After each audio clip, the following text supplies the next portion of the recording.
Hi guys, I'm Isa, and today we're going to learn about a Python framework called Flask.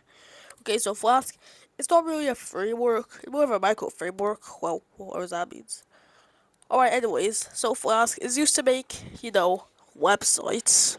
Uh, well, you're gonna see what that actually means later. Okay, so first we're going to do is we're going to create the file. So we're gonna create app.py.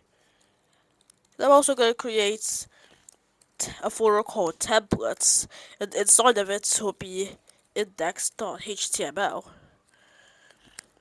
I'll just make the directory templates first.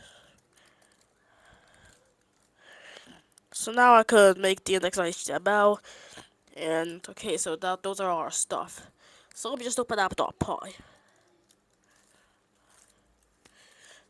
Alright, so yeah.